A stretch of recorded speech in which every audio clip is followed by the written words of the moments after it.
They laid down their rifles, not in defeat, but with purpose.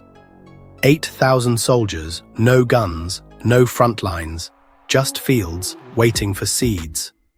In July 2025, a declaration from the capital stunned the world. The Minister of Defense, once a symbol of military might, spoke not of war but of soil and seeds. A new army would fight hunger, not enemies. The nation was silent, then confused. Was this surrender or strategy? Journalists scrambled, opposition leaders protested, and the world watched in disbelief. An African nation was turning its army into farmers, seeking food sovereignty. No one had seen anything like it. The international response was muted, amplifying the shock at home. For the soldiers, it was a direct order that would redefine their lives. Years of identity as protectors, now asked to become cultivators. The command was clear, but was uncertain. National duty was being redrawn, not on battlefields but on fertile earth. The story of their transformation had just begun. The world held its breath, waiting to see if this gamble would pay off. Soldiers looked at their uniforms, wondering what it meant to serve now. The nation's future was being planted, one seed at a time. The silence of the world was matched only by the anticipation at home. A new chapter in national defense was underway. The question echoed, why? Why disarm the army for agriculture? The answer was in daily life. Empty shelves, soaring prices, and hunger. True security, the government argued, meant feeding the nation. This was about dignity, self-reliance, and breaking free from dependency. Soldiers would now defend the nation by providing for it. Operation Green Shield was born, military precision, agricultural mission. The shield now protected against hunger, not just threats. This was a reimagining of national service, strength measured by harvest, not firepower. The seeds of a new future were being sown.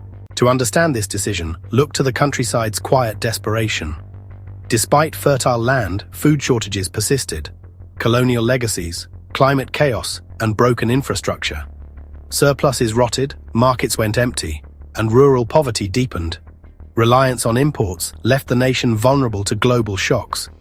Leaders realized a country that can't feed itself isn't truly free. The real war was against hunger, not neighbors. 8,000 soldiers were redeployed to the most critical frontline, food security. This was not weakness, but a strategic move for survival. The enemy was hunger, the mission was dignity. The fight for independence was now a fight for self-sufficiency. The government embraced self-sufficiency, pivoting from failed models. National strength was now measured by resilience, not weaponry. The land was the key, if there were hands to work it. Soldier farmers would augment, not replace, local farmers. State-run farms would become hubs of innovation and support. The military's discipline and logistics would jump-start the project. Their mission? Cultivate, not defend. Operation Green Shield was an investment in the nation's future. Farming became a respected, heroic profession. Food security was now a cornerstone of national identity. For soldiers, life was structure and discipline now. The enemy was the earth itself. Retraining began in makeshift classrooms, swapping combat for agriculture. Sergeants learned soil pH and crop rotation from experts. Calloused hands struggled with seedlings, not rifles. The adjustment was tough action replaced by patience, certainty by hope. Training was intense. Tractors, irrigation, meteorology, storage. Soldiers learned to nurture, not just defend. Skepticism gave way to discovery as green shoots emerged. One corporal described a new satisfaction creation, not just protection. Soldiers became providers, not just guardians. This was the start of a profound transformation. The mission had changed, but the sense of duty remained. The physical challenges of farming were immense, but the emotional journey was even more complex. A soldier's identity is deeply intertwined with their uniform, their rank, and their role as a protector. Trading that established identity for the uncertain life of a farmer was a source of both pride and pain. For some, it felt like a betrayal of their training and purpose. They had signed up to defend their country against human threats, to be on the front lines of conflict. The quiet solitude of a vast, empty field could feel isolating, a stark contrast to the camaraderie and shared purpose of a military unit. The silence of the countryside was a different kind of heavy than the silence before a battle. Yet, for many others, this new mission offered a profound sense of healing and renewed purpose. Years of service in conflict zones had left invisible scars on many soldiers. They had witnessed violence and loss, and the psychological toll was significant. The act of cultivating the land, of bringing life from the earth, became a form of therapy. Working with the soil connected them to something fundamental and life-affirming. One veteran, who had spent a decade in counterinsurgency operations, described the feeling of planting a seed as an act of hope. He explained that for the first time in years, he felt he was building something that would last, something that would nourish, rather than destroy. This shift in identity was visible in the small details of their daily lives. The crisp, clean lines of their military uniforms were replaced by practical work clothes stained with the rich, dark soil of the fields. Their conversations shifted from tactics and patrols to rainfall and harvest yields. They began to measure success not in territory secured, but in acres planted and communities fed. A new kind of pride emerged, the pride of a provider. They were still serving their nation, but the nature of that service had fundamentally changed. They were fighting for a future where their own children would not know the hunger they were working to eradicate. Of course, the journey was not without its struggles. There were moments of doubt, crop failures due to unexpected weather, and the constant physical exhaustion that came with manual labor under a harsh sun. But through it all, a new kind of unit cohesion was forged. It was a bond built not on facing a common enemy, but on overcoming a shared challenge. They were soldiers and farmers, pioneers of a new national vision. Their journey was a testament to human adaptability and the enduring power of purpose. They were proving that the hands that can carry a rifle can also, with equal dedication, cultivate the land and feed a nation. With 8,000 soldiers redeployed to farming, a critical question arose: how would the nation now defend its borders? This move was not an act of disarmament, but a radical reimagining of national security. The government's new doctrine argued that a nation's strength is not solely defined by the size of its standing army. True security, they proposed, is a multi-layered concept. It is food on the table. It is economic stability. It is social cohesion. By tackling the root causes of internal instability, such as hunger and unemployment, the nation was, in effect, fortifying itself from within. This reduced the likelihood of internal strife that often invites external interference or creates fertile ground for extremism to grow. The traditional military was not disbanded. It was streamlined and modernized. With a smaller, more agile professional force, the focus shifted towards intelligence, rapid response, and border surveillance technology. The remaining soldiers were equipped and trained for high-intensity threats, becoming a more specialized unit. This strategic shift was based on a simple calculation: preventing a crisis is more effective than reacting to one. A well-fed, employed, and hopeful populace is the nation's first and most formidable line of defense. The soldier farmers of Operation Green Shield were therefore not seen as having left the security apparatus. They were simply serving on a different, equally vital front line, the front line of national resilience and foundational stability. This new security architecture also redefined the concept of a threat. While conventional military dangers remained a concern, the doctrine was expanded. It now officially recognized food insecurity, climate change, and economic dependency as direct threats to national sovereignty. This holistic view meant that the Ministry of Defense began working more closely with agriculture, economy, and environment ministries. Security planning was no longer conducted in a silo. It became an integrated national effort where agricultural policy was seen as defense policy, and a successful harvest was celebrated as a strategic victory for the entire nation. This approach baffled many international military analysts who were accustomed to measuring power in terms of troop numbers and weapon systems. They saw a reduction in conventional forces as an inherent weakness, a dangerous gamble. What they failed to grasp was the revolutionary premise that the ultimate weapon is a prosperous and self-sufficient population. The government was betting that a nation united in building and providing for itself would be far more difficult to break than one that simply bristled with arms. It was a bold redefinition of power, shifting the focus from projecting force outward to building strength inward. The shift in national defense strategy did not stop at the formal military. It extended deep into the fabric of local communities. To supplement the streamlined professional army, the government revitalized and formalized local defense units, often referred to as community militias or people's guards. These were not vigilantes, but organized, trained, and accountable groups composed of local volunteers. Their role was not to engage in warfare, but to be the eyes and ears of their communities. They were tasked with local policing, monitoring remote border areas, and providing intelligence on any suspicious activities. This created a decentralized security network, deeply rooted in the local population. The presence of the soldier farmers played a crucial role in strengthening this model. The ex-soldiers, with their military training and discipline, often became natural leaders and mentors for these local guard units. They provided training in basic security protocols, organization and communication, bridging the gap between the professional army and the civilian volunteers. This created a powerful synergy. The community trusted the guards because they were their own sons and daughters, and they respected the soldier farmers who worked alongside them in the fields every day. Security was no longer something imposed from the outside. It was a shared responsibility, woven into the community's daily life. This model fostered an unprecedented level of trust and cooperation between civilians and the state.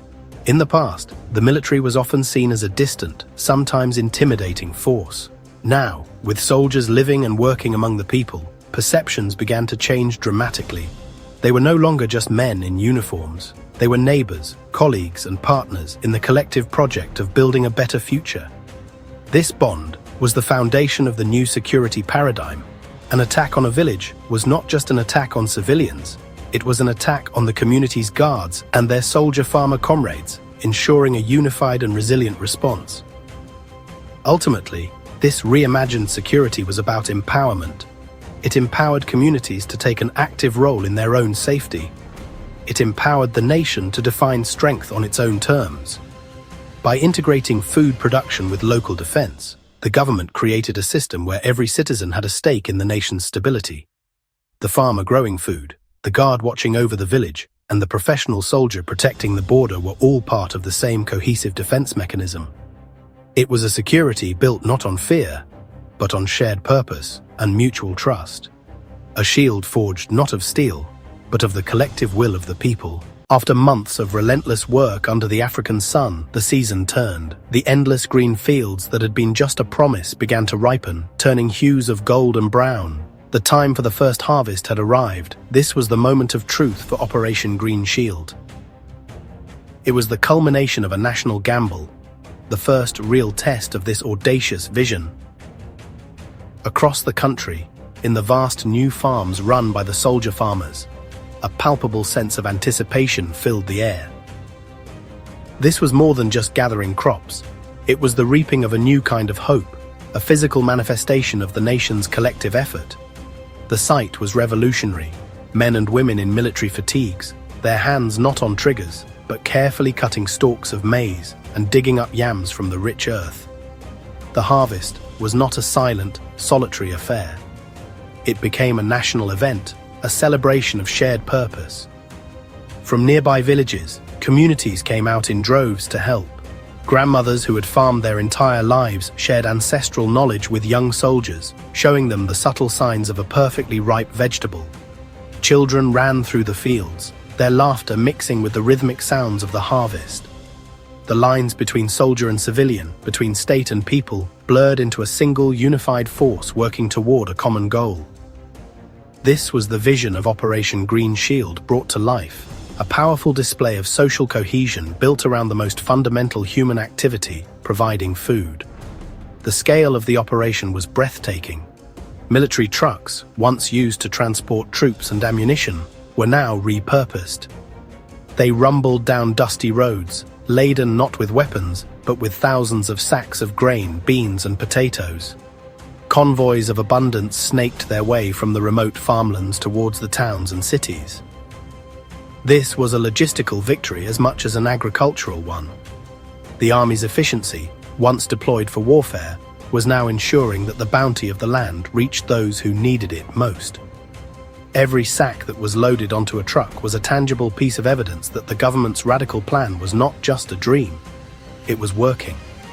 For the soldier farmers themselves, this first harvest was a moment of profound vindication. They saw the fruits of their labor, the direct result of their sweat and perseverance. A sergeant, his face beaming with a pride a battlefield victory could never provide, held up a large cassava root for the camera. He spoke not of strategy or conflict, but of the simple, honest joy of feeding his people. He described the feeling of seeing the full granaries as a greater victory than any military campaign.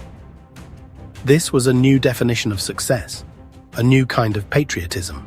It was the pride of a nation beginning to feed itself through the dedicated work of its sons and daughters. The impact of the harvest rippled outwards, transforming daily life in tangible ways. In village markets that had recently been sparse, stalls now overflowed with fresh, affordable produce. The vibrant colors of tomatoes, peppers, and leafy greens returned. Prices for staple foods, which had been painfully high, began to fall, easing the daily burden on millions of families. For the first time in years, a sense of abundance replaced the constant anxiety of scarcity. This was not an abstract economic statistic. It was the relief on a mother's face as she could now afford to buy enough food to fill her family's plates. It was the return of dignity to the marketplace, a visible sign of a nation regaining control of its destiny. The most significant changes were seen in the nation's schools. Through a new state-run program, the food harvested by the soldier farmers was delivered directly to school canteens. For countless children, the warm, nutritious meal they received at lunchtime became the most reliable one of their day. Teachers reported immediate improvements. Students were more attentive in class, their energy levels were higher, and attendance rates soared. Feeding the children was a direct investment in the country's future. It was a recognition that a nation's mind is only as strong as its body, and that education begins with proper nutrition. The harvest was not just feeding stomachs, it was fueling the minds of the next generation. This wave of fresh local food began to change mindsets and palates. For years, the urban elite had often preferred expensive, imported goods, seeing them as a sign of status. Now, a new sense of national pride was growing around local produce. "Eat what we grow" became an unofficial slogan. Chefs began to champion local ingredients, creating new dishes that celebrated the nation's agricultural wealth. Eating food grown by soldier farmers on home soil became an act of patriotism. This cultural shift was crucial, slowly weaning the country off its psychological dependence on foreign goods and fostering a deeper appreciation for its own resources and capabilities. Ultimately, the harvest was a taste of sovereignty. It was the simple, powerful experience of a nation providing for itself. It silenced the critics who had called the plan a foolish surrender. It proved that true strength lies in resilience, self-sufficiency, and the well-being of the people. Each meal cooked with the new produce, each child fed at school, and each market stall filled with local goods was a quiet act of revolution. It was a revolution not of guns and flags, but of food and dignity. The harvest at home was more than just a successful agricultural project. It was the foundation upon which a new, more independent future was being built. News of the successful harvest did not stop at the nation's borders. It traveled on the wind, carried through radio broadcasts and traders' caravans across the Sahel. The story of soldiers becoming farmers resonated deeply in a region long plagued by the twin crises of food insecurity and violent extremism. In neighboring Mali and Niger, where military governments were also grappling with similar challenges, leaders watched with keen interest. For years, the regional response to instability had been almost exclusively military, often supported by foreign powers. Yet the problems of poverty and hunger, which fueled the cycle of violence, remained unsolved. This nation's success offered a powerful alternative path forward. Delegations began to arrive, not for military summits, but for agricultural tours. Officials from across the AES bloc, the Alliance of Sahel States, came to see the sprawling farms for themselves. They walked the fields with the soldier farmers, studied the logistics of Operation Green Shield, and took notes on the integrated security model. What they saw was a paradigm shift in action. They saw a government tackling the root causes of instability, not just its symptoms. The conversations were no longer just about troop deployments and counter-terrorism tactics. They were about drip irrigation, soil health, and building a food supply chain resilient enough to withstand both climate shocks and political turmoil. This initiative sent a powerful political signal. It was a declaration of a uniquely African solution for African problems, one that did not rely on Western aid or military intervention. In a region where foreign influence has long shaped security policy, this homegrown strategy was a bold assertion of sovereignty. It challenged the narrative that the Sahel was a permanent basket case, a place only defined by conflict. It presented a new story, one of resilience, innovation, and self-reliance. The idea that a nation's army could be its greatest asset in achieving food independence was a revolutionary concept that began to gain traction in the corridors of power in Bamako and Niamey. The potential for a regional ripple effect was enormous. If this model could be replicated, it could transform the entire Sahel. Imagine a network of soldier farmers across West Africa, a green shield of food production that could collectively end the region's dependency on foreign food aid. It was a vision of stability, built not on foreign-funded military bases, but on full granaries and empowered local communities. The success of one nation was becoming a beacon of possibility for all its neighbors. It was proof that the most powerful weapon in the fight for the future of the Sahel might not be a rifle, but a shovel. Beyond the immediate neighborhood, the story of the soldier farmers tapped into a deeper current running through the continent, the search for a new, post-colonial identity. It was a practical application of Pan-African ideals, a move that prioritized the well-being of the people over geopolitical posturing. For decades, African nations had often adopted Western models of statecraft, including the structure and purpose of their militaries. This initiative was a departure from that script. It was an act of looking inward, of drawing upon the continent's own traditions of communal effort and its deep connection to the land to solve its most pressing modern problems. It was, honestly, a redefinition of what a strong African state could look like.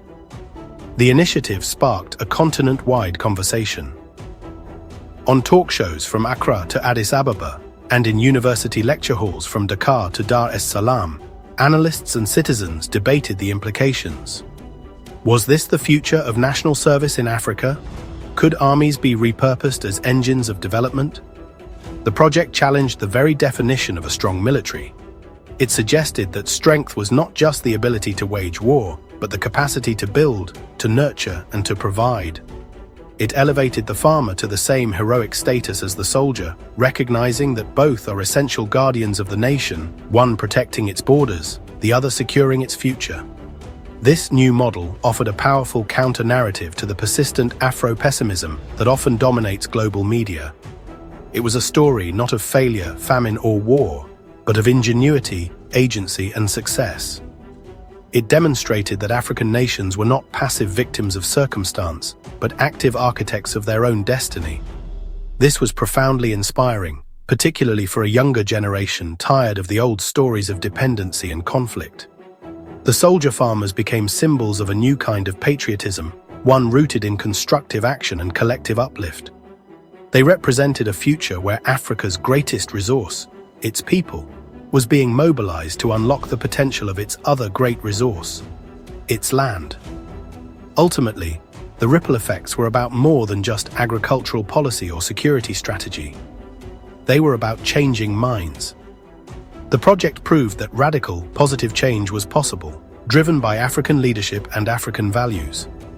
It showed that a nation could choose to invest in food before weapons, in life before destruction. This was the quiet revolution, growing silently in the fields, but its message was echoing across the entire continent. A new standard had been set. A new vision of strength had been forged. The question was no longer if it could be done, but who would be next to follow this path. While the story of Operation Green Shield inspired hope across Africa, it was met with a profoundly different reaction in the West, a mixture of confusion, skepticism, and conspicuous silence. In the newsrooms of London, Paris, and Washington, the story simply did not fit. For decades, the international media narrative about Africa had been built on a predictable framework of war, poverty, and political instability. A story about an army voluntarily trading its guns for hoes to achieve food sovereignty was an anomaly. It lacked the familiar drama of conflict or crisis. As a result, it received minimal coverage, often relegated to a brief mention, an oddity in the world news segment, before moving on to more conventional geopolitical stories. This silence was most pronounced among the community of Western donors and international financial institutions. These organizations, which had for years poured billions into aid programs and security assistance across Africa, seemed unsure how to respond. The nation's bold move towards self-sufficiency challenged the very foundation of the donor-recipient relationship. It was a quiet declaration that the old models of aid were not working and that a new path was being forged without their direction or approval. The lack of an immediate crisis, a famine to alleviate or a conflict to mediate, left them without a clear role. Their standard operating procedures were not designed for a nation that chose to solve its own problems in such an unorthodox way. In the few instances where Western analysts did comment, their assessments were often laced with thinly veiled condescension and doubt. Security experts, viewing the world through a lens of military power, predicted that the move would leave the nation vulnerable, creating a power vacuum that extremist groups would inevitably exploit. They questioned the long-term viability of the project, framing it as a naive and idealistic experiment doomed to fail. Economic analysts, meanwhile, worried it would disrupt established trade relationships and deter foreign investment. They struggled to comprehend a development strategy that prioritized national food security over integration into the global market, seeing it as a step backward, not forward. What this muted and confused response truly revealed was a fundamental gap in understanding. The West watched, but it did not see. It could not easily process a narrative of African agency, one that was not seeking its validation or assistance.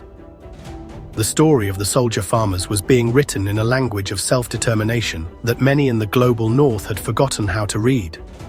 While the nation was busy cultivating its fields and feeding its people, the Western world was largely looking the other way, unable to grasp that they were witnessing not an act of weakness, but one of the most powerful assertions of sovereignty the continent had seen in a generation. Despite the triumphant first harvest, the leaders of Operation Green Shield understood they were walking a tightrope. This audacious national project, while rich with promise, was also fraught with significant risks. The greatest and most immediate threat was nature itself. Agriculture is, honestly, an inherently unpredictable enterprise, and the nation's success was perilously dependent on factors beyond its control. A single season of severe drought, a widespread pest infestation, or a devastating flood could wipe out an entire year's harvest. Such a failure would not only be an economic catastrophe but also a devastating blow to national morale, potentially shattering the very hope the project was built to inspire and giving fuel to its critics. Beyond the fields, security threats remained a constant, looming danger. While the new model of integrated community defense was innovative, it was still largely untested against a determined, aggressive enemy. Extremist groups, seeing the nation's conventional military strength reduced, might perceive a window of opportunity. A targeted attack on one of the large, symbolic state farms could be a strategic and propaganda victory for them, designed to prove that the government's focus on food had left the people vulnerable. The soldier farmers, though trained for combat, were now dispersed and focused on agriculture, making them a potential target.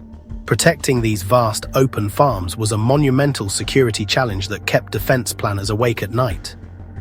There was also the human element, the risk of waning enthusiasm.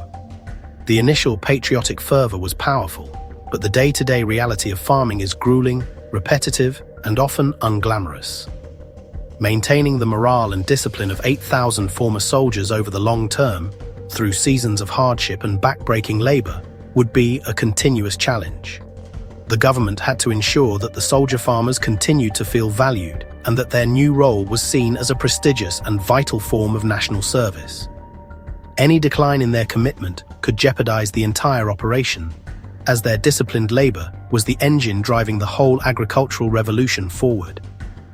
Yet for every risk, there was a corresponding monumental reward. The potential gains were not just about food, they were about fundamentally reshaping the nation's destiny. The reward was a future free from the humiliation of foreign aid and the volatility of global markets. It was the promise of a generation of children growing up healthy and well-fed, their minds sharp and ready to learn. It was the creation of a resilient, self-sufficient economy and a deeply cohesive society. The government, the soldiers, and the people had weighed these stakes. They chose to accept the gamble, betting that the long-term rewards of sovereignty, dignity, and true security were worth the immense risks. This journey began with a stunning announcement, a decision to redefine the very purpose of a soldier. It was a choice to turn inward, to fight a different kind of war, not against a foreign enemy, but against the internal threats of hunger and dependency. We have seen how this choice transformed soldiers into cultivators, their discipline and dedication repurposed from the battlefield to the farm.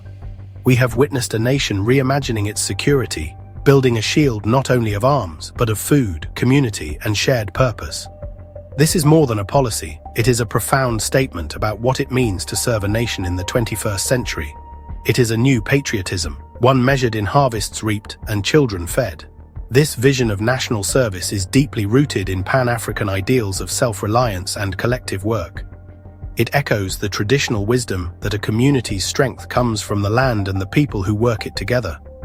In a world where African nations are often pressured to adopt foreign models, this initiative stands as a powerful example of a homegrown solution tailored to the continent's unique challenges and strengths.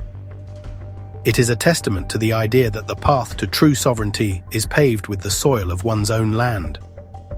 The soldier farmer has become a symbol of this new era, a figure who embodies both the protector and the provider, the guardian of the border and the nurturer of the soil.